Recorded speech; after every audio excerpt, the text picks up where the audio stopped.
Have you ever wondered why people start desiring you only when you don't want them? Is it one of the deepest secrets of nature? Keep listening to find out the answer. There's something a bit strange about how our minds work when it comes to relationships. Like there's a paradox about how much you can do something.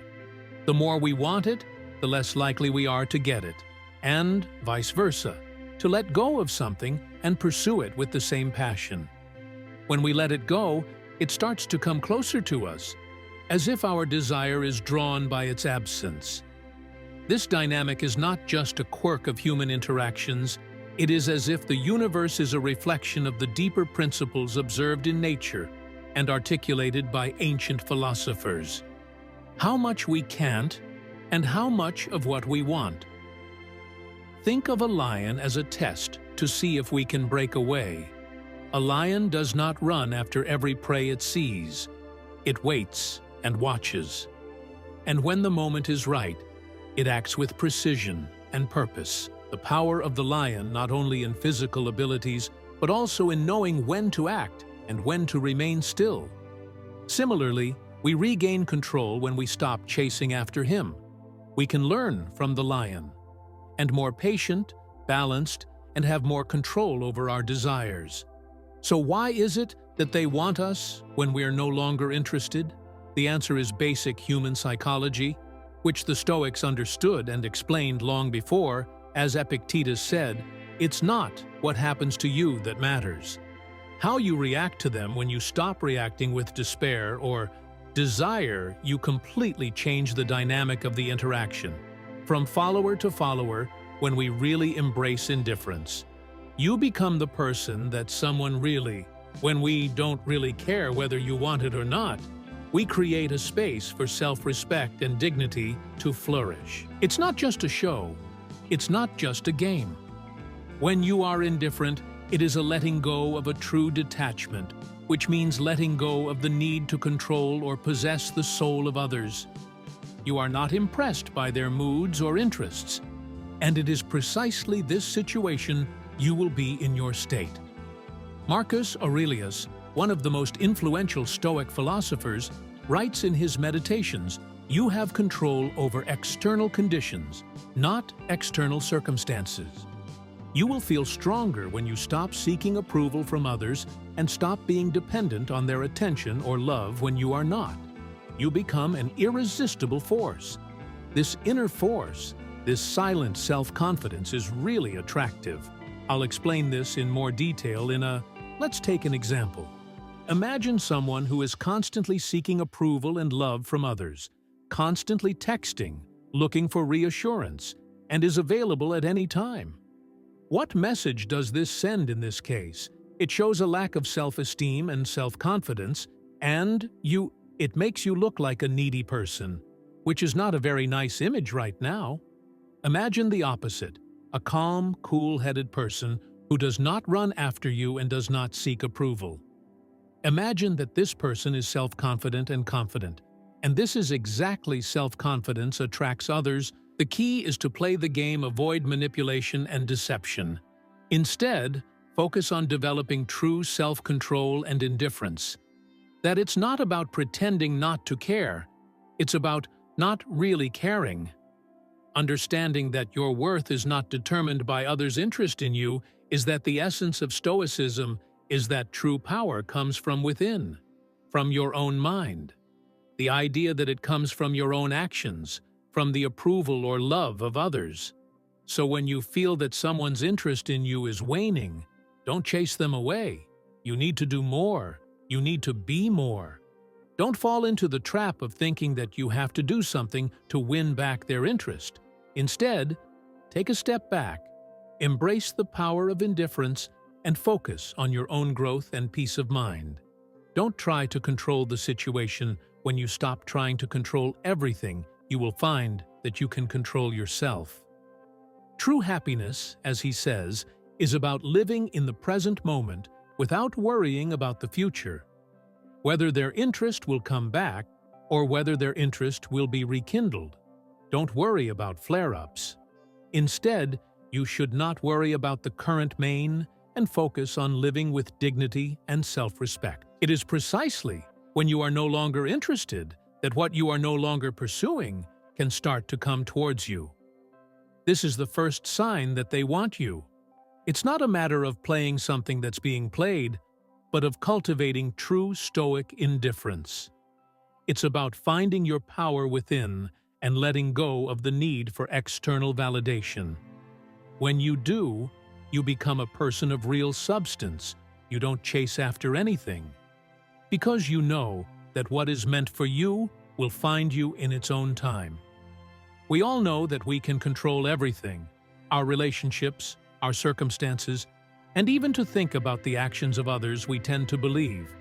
But this belief is an illusion that leads to frustration, sadness, and pain. The Stoics knew this very well. They taught that it comes from learning to let go of the things we cannot control instead of trying to control them. This is when you no longer want them. They no longer want you. The power of relinquishing control brings us to the second proof of what they want. Imagine someone who is constantly trying to control every aspect of a relationship. What the other person is thinking, what they are doing, and whether they are losing interest. They wonder if this person is trying to influence the other person's feelings or to influence the relationship. They can try to steer it in a direction that suits their own desires, but in doing so, they can stop what they want and make themselves even more. On the other hand, think of the person who knows that control is an illusion. This person knows that they cannot make someone else feel or behave in a certain way. They do not manipulate or coerce. Instead, what they can control, their own actions, feelings, and reactions. When you stop trying to control others, you stop worrying about them and focus on yourself. It is not only an idea, but also an excellent way to feel more free. Instead of living in harmony with the natural flow of life, we are constantly working against it. When we stop trying to control it, instead of fighting it, we open up possibilities, new experiences, and new ways of connecting with others. We often find that when we don't try to control them, they make us more desirable. Epictetus said that the things that you can control, use it, and accept the rest as it is. This is the essence of Stoic wisdom.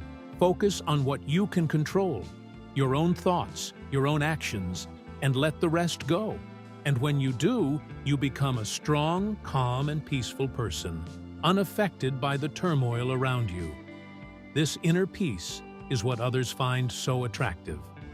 Imagine a river that doesn't fight the rocks in its path, but goes around them, and a car finds the path of least resistance. And in doing so, it shapes the landscape, discovers valleys and canyons, creates beauty and life. Similarly, when we stop controlling everything, we don't lose our power, we just transform it from the river. We can learn to live in harmony with life, not against it, but through acceptance of our destiny. We can shape it, not through resistance, which brings us to the practical side of things. The art of letting go of someone who is distancing themselves from you, to the desire of your senses. Instead, let your own life and your own goals, and focus on your personal development. Believe that things will work out, and that you can find happiness without controlling every detail. It's not about letting go or giving up hope. It's about understanding your own limitations. It is about embracing the freedom that it brings, as Marcus Aurelius said. What gets in the way actually makes the action easier. What gets in the way is what you have to get around. When you stop controlling everything, it becomes easier to get things done. Life takes care of itself, allows it to happen, and it's often the natural you see that somehow it comes to you without effort or struggle. The second way to understand that they want you when you don't want them is to let go. When you let go and stop controlling the uncontrollable, you create space for a real connection, a real attraction, and a real love. You become strong and calm, confident in your own abilities, unaffected by what others think. One of the things that the Stoics understood best was that true power and satisfaction comes from internal sources, not external sources. Is the third proof that when you don't want them, they want you. The magnetic power of competence. Think of someone who is always seeking approval from others, happiness, self-worth, and even your entire existence. You see that it depends on their views and their love for such a person. External affirmations drift in a sea of uncertainty. Like a ship without a rudder, are doomed in need and desperate for attention, and their desperation. Compare this to a self-sufficient person who pushes others away from themselves. This person is happiness, or self is not dependent on others for value. Self-confident in himself and in what he has is a person who is satisfied with what he is and goes on with his life with quiet confidence. They know that they are complete without needing anyone else. The strength that comes from self-sufficiency, almost there, is a magnetic force. It's not that you don't need others, but you really do need them because he is interested and wants to share his already rich and fulfilling life. The strength of a person who chooses to associate with them is that such people are quite rare, and this rarity makes them desirable. As Seneca said, the best in life. Things are right inside of us, and I have whatever a wise person in my reach, happy with what they are. And when you develop self-sufficiency, you develop this wisdom. You carry it in your body. You are happy with your life, and you don't need the approval of others to not feel incomplete. This state of fulfillment, when you are in it, you attract others to you because you need them, not because of your confidence in your power and your independence. Look what happens to a tree in a storm, when a tree with superficial roots is blown by the wind. But a strong tree with deep roots can withstand whatever the storm brings, stands tall, and does not need support from other people. Power from deep within, like that strong tree, when you are self-sufficient, in a similar way, that comes from the roots. You are your own person, not influenced by the opinions or behavior of others.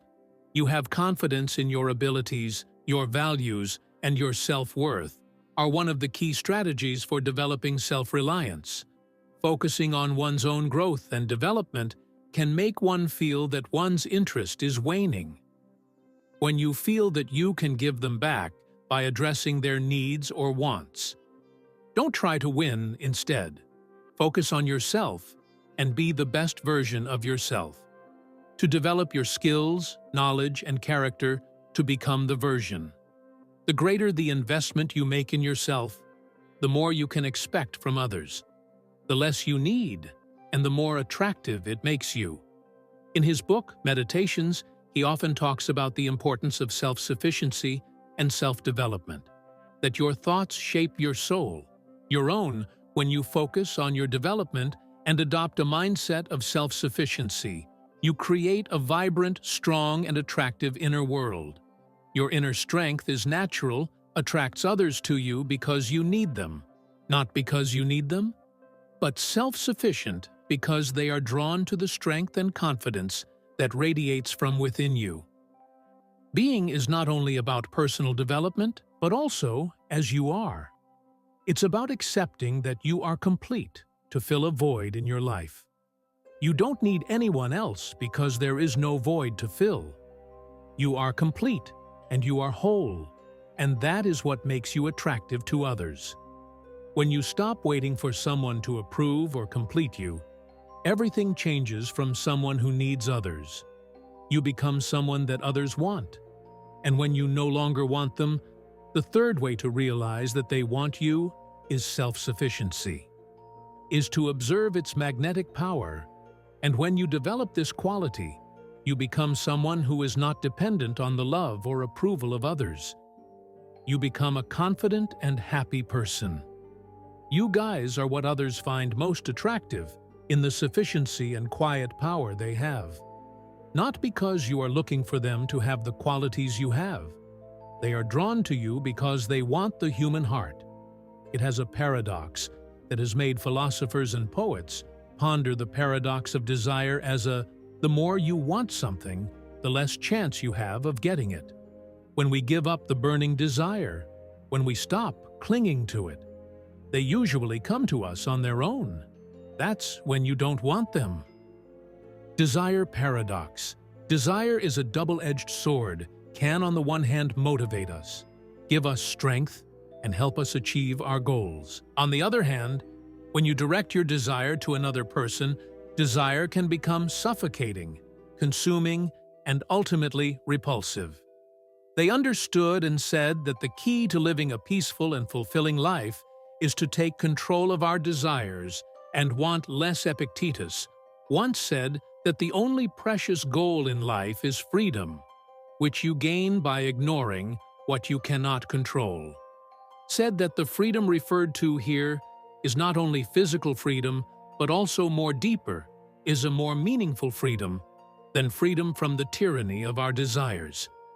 When we learn to want less and to give up what we desire, we will be able to meet our needs. And the more we are freed from the chains of longing, the stronger we are. When we are freed from obstacles, we become more attractive and more magnetic. When a person is so intense, imagine that he desires something in such a way that all his thoughts, actions, and words, this intensity that revolves around this desire, the person who can be pushed away is perceived as needy and helpless, and that makes them less attractive. Think of a person who is in control of his or her own desires and is not dependent on anything or anyone. Imagine someone who feels complete without needing to feel calm. And a satisfied person does not chase others, does not try to possess them, and does not burn with the fire of dissatisfaction, and radiates a peaceful self-confidence that is irresistible to others, is found to be attractive in a way that does not burn excessively hot, but has a consistently warm light. The idea of desire is not only a philosophical concept, but also in the natural world. For example, let's take a bird. If you chase it with all your might, it flies away. But you can sit back and relax and let it come to you. Maybe if you give it to him, maybe he'll land on your shoulder on his own. When we loosen up and stop chasing others so much, we find that they are naturally drawn to us, without force or effort. Seneca, another great Stoic philosopher, without showing that it is not the one who has little, but the one who desires more, who is poor to control our desires and to want less. We are truly enriched when we learn controlling others, or the need to get them to do everything, and when we are freed from the need to control others, we are freed from the need to control ourselves. More attractive and more attractive because we don't need anyone else to feel complete. And how can we achieve mastery over this desire? To this seemingly contradictory goal of wanting less and at the same time attracting more? The answer lies in developing a strong self-awareness and self-discipline. In some way, take a step back and realize why this strong desire. Pause for a moment to consider whether they will complement you. Do you believe that maybe you are afraid of being alone? Do you think you have the key to your desire? Once you understand where it comes from, try to distance yourself from it. Remember that true happiness is an internal state, and that true happiness is an internal state. By controlling yourself, you control your thoughts and energy to the object of your desire. Instead of focusing on your own development and well-being, direct your focus on your own development and well-being. Leaving a situation is a sign that you are turning your back on others. Or it doesn't mean that you become indifferent. It means that you let go of your need for them in a way that is unhealthy for you. That you let go of the intense desire that consumes you. Means that when you reach this path of detachment, you are free from the chains of desire, which makes you more attractive, more magnetic, more desirable. Marcus Aurelius said that control. Embrace what you can't, and love the people you depend on wholeheartedly. The essence of wisdom is to love and care for others, but too much attachment, and when you love in this way without the intense desire that leads to pain, you can love freely in a pure, you love in a way, and without the need to possess or control them, they may simply want you when you don't want them. The paradox of desire is when you stop trying to have. When you start to let go, you create a space for a real connection. You become a calm, confident, and peaceful person. Someone who is content with who they are and not driven by the need to satisfy their desires. A subtle but powerful force in the dynamics of human relationships. There is an invisible thread that pulls people together when they are apart. It is the power of absence, and for one to want you, the other must want you. Is the fifth proof that he should move away? If you use absence wisely, this can be one of the most powerful tools of the Stoics to play games, or it's not about manipulating others, but about encouraging the natural ups and downs of relationships and the desire to put distance between. It's about understanding the importance of the practitioner when you're apart. Just longing to fill that void can fill, and in this longing, others can often see our true worth. The concept of freedom from the emotional fluctuations of apathy of ancient Stoic thought. Consider this principle that we should not be too attached to anything or anyone, because commitment can lead to suffering, because it teaches you that if you are too present and too risk being ignored if we become accessible and are no longer noticed. We can become a mold that is not recognized or appreciated, but when we create distance and take a step back, we can help others let him feel our absence, miss us, and desire our presence again. We'll give, in the Seneca letters, a little distance from the outside world and to yourself. He would advise you to focus, help you to make yourself a better person, meet the people who will be able to help the development of diagnosis. This is back withdrawal is not about isolation. It will support its own development. It's about creating distance and giving others time to think about your absence. When you take a step back, it's about giving others the opportunity to miss you and return when you return. You will have given me a chance to appreciate you more. The air of your absence. It'll be like fresh air in a stale room. It'll give you a new joule in your life. It gives breath, renews the passion, and restores the extinguished spark it ignites.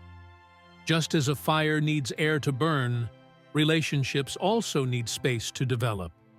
It is always around and always accessible when you are like the weather. You become like the weather, even if you are necessary. No one notices you. But back when you step in, even for a short time, it creates a gap that you make it a space that others will naturally want to fill.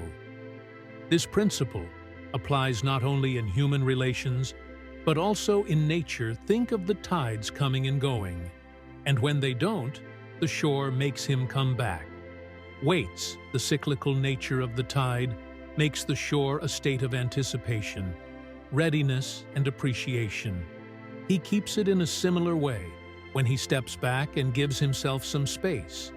When you give, you create an opportunity for the other person to fill this gap. But how can we use the power of absence without falling into the trap of manipulation? It completely depends on the intention of absence. Checking someone, or it should not be used as a means of obtaining a specific reaction. Instead of his own, you need space, personal development, as a result of a natural need, such as self-reflection. It should be, when you take a step back, that you focus on yourself.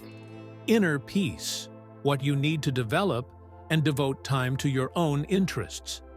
When you do this for a while, you are not only helping yourself, but also at the same time, it allows the relationship to breathe, develop, and evolve. You also know our actions in the Marcus Aurelius meditations, the care we take in our conversations and our intentions. When approaching a death, he suggests that we show that with our purpose, with our intention, and that every moment is precious. It means that we need to act with understanding, to stay away from the relationship if you choose. Do this with the intention of improving yourself and the relationship separately. Thinking about the time you have left, use absence to develop and regenerate. Another way to take advantage of your power is to spend periods of loneliness to embrace, is to find moments of loneliness in today's world. Constant attention. It can be difficult to move away from their demands, but clarity in these lonely moments finds the truth, reconnects with ourselves, and makes us attractive to others. We nurture inner strength. Another strategy is that you are passionate and enjoy focusing on things. Is when you are busy with something that makes sense to you and satisfies you, there is naturally a gap in your relationships. This gap is an absence, not reviving the desire to grow up and make others see you in a new light. It is a fertile field for making him see. It is also useful to think about the importance of borders, to set a Stoic boundary, to take a step back, to say no, and distance. He knows how to create borders, not walls. For healthy, balanced relationships, guidelines are that when you set boundaries, you show others that you respect your space, that you value your presence, and that you appreciate your absence.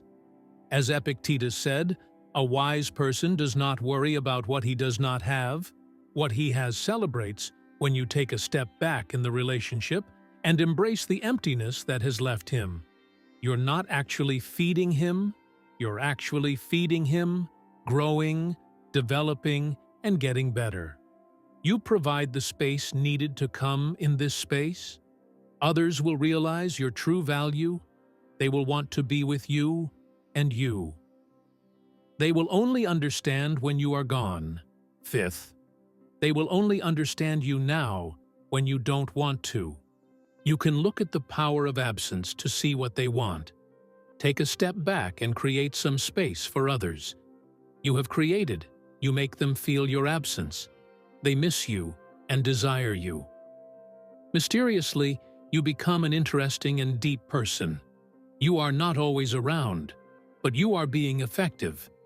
In this absence, you become the most attractive, the most desirable, and the most valuable you come.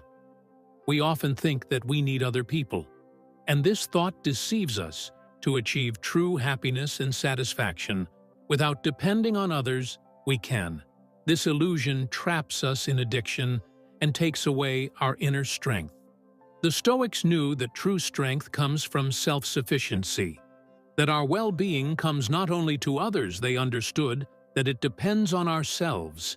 In case someone else doesn't want you, it brings us to the sixth proof of the principle of attracting them.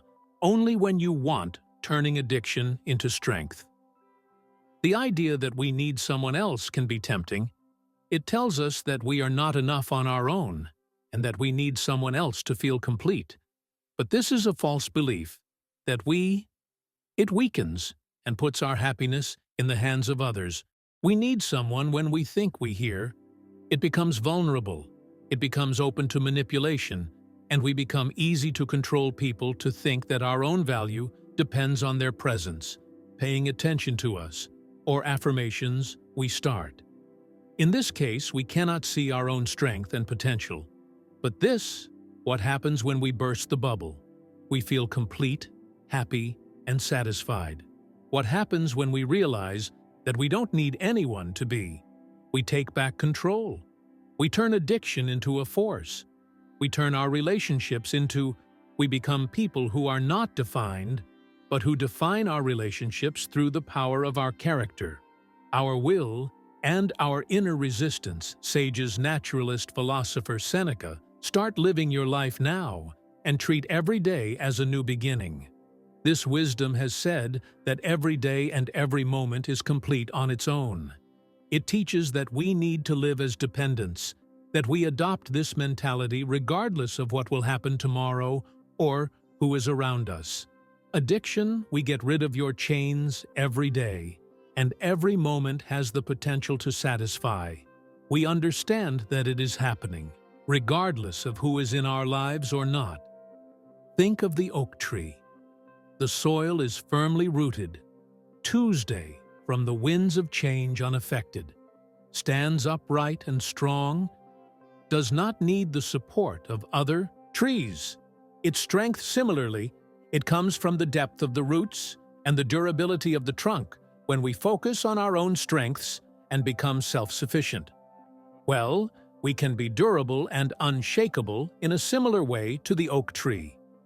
How can we get rid of the idea that we need others? How can we get rid of addiction? We can turn it into a power source. The first step is to get to know yourself better when you depend on someone else for your happiness, or realize that your own value depends on their presence or approval. Take a moment to ask yourself these questions. Why do I need this person? I'm thinking about what I'm trying to get out of this situation, the basis I'm working on. What is the fear of asking yourself these questions? Asking yourself that what you are really thinking is actually it helps you to see that there is an illusion. This illusion with a more open mind. The next step that disappears when you look at your own development and growth. Focus is when we are not following our own goals and passions. The tendency to become dependent on others increases new skills by investing in yourself, by learning, following your interests, and challenging yourself as a self. You create a foundation of competence. You become someone who is complete on your own, who can feel whole without needing someone else. With others, you choose to share your life, not out of need, but out of strength. Marcus Aurelius reminds us to examine ourselves well in his meditations. When we do this, we find a source of strength that will always be with us.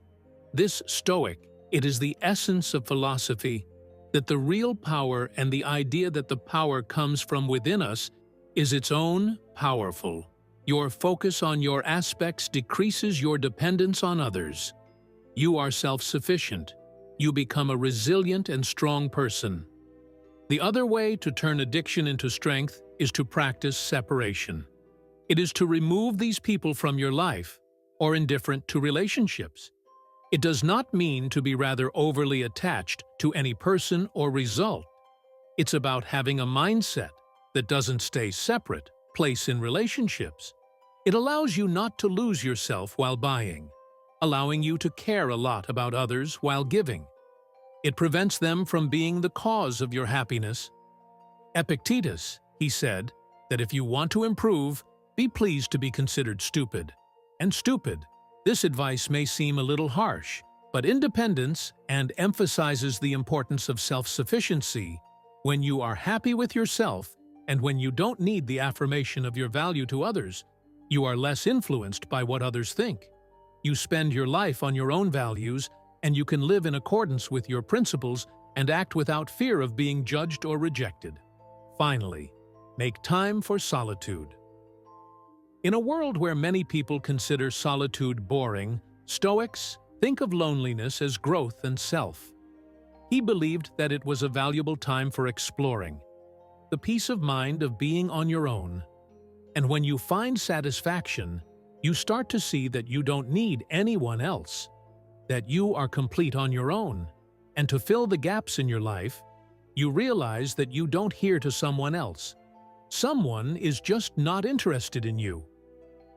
Another way to understand that he wants you is to change the dynamics of your relationship. Pay attention when you start to feel more independent and self-sufficient.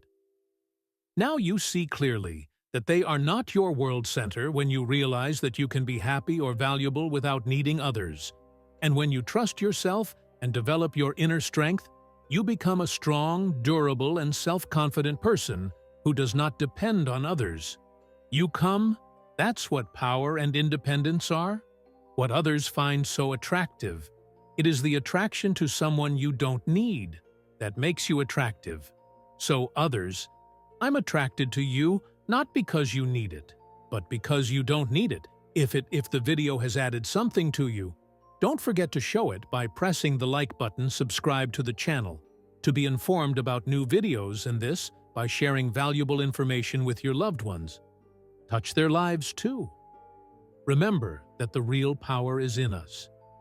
and we will continue to discover it together.